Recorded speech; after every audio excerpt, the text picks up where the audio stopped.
Hi, my name is Jasmine, and because November is just around the corner, I'm going to give you some tips on writing. You're probably familiar with NaNoWriMo, which encourages young people to use their imaginations to write. We will get into that more when the series goes on, but let's get started. In part 1, we're going to give you 10 tips for writing. Sure, some are simple and some you probably already know, but when you get excited about writing, sometimes you forget these things, so this is kind of good reminders.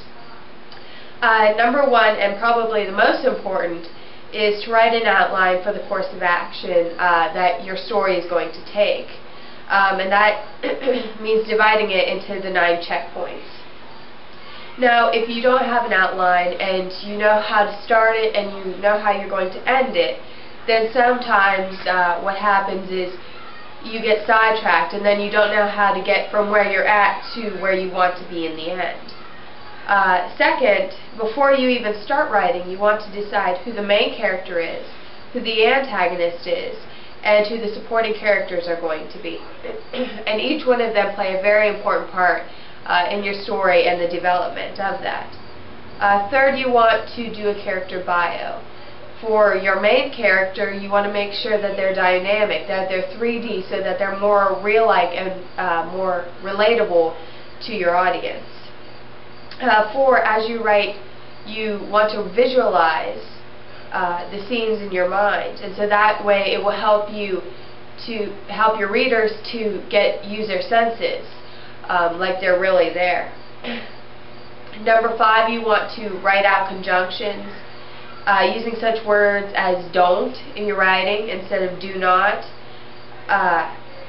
Sound very unprofessional, and if you use them all the time, so you just want to be careful of those contractions. I'm sorry, I said conjunctions before. And you don't want to use text talk because you want to reach as many people as possible, and probably some of your audience won't even know what TTYL means or so on and so forth. So that's another thing you want to be careful of. Another thing is there's words that like there, and there, so you want to make sure that you use the correct form.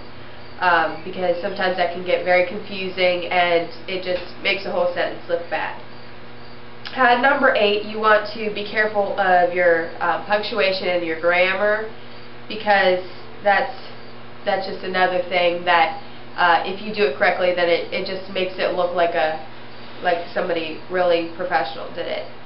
Another thing that goes along with that is you want to write in complete sentences.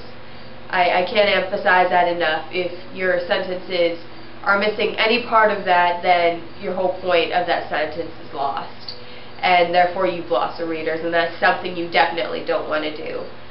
Lastly is you want to, once again, as we described in some of the earlier points, you want to make sure that there's a description of the surroundings, but not too much. If you have too little, then it's going to be unreal-like to your listeners. But if you have too much, then the point's going to be lost, and they're just going to wonder why they're reading that in the first place. So those are the first 10 tips. Hopefully, I'm not sure, there might be a part 2 to this. If there is, then just continue to look for it. But continuing in the series, we're going to cover publishing it, and then creating your cover, and then editing too. So stick around. Thanks. Bye.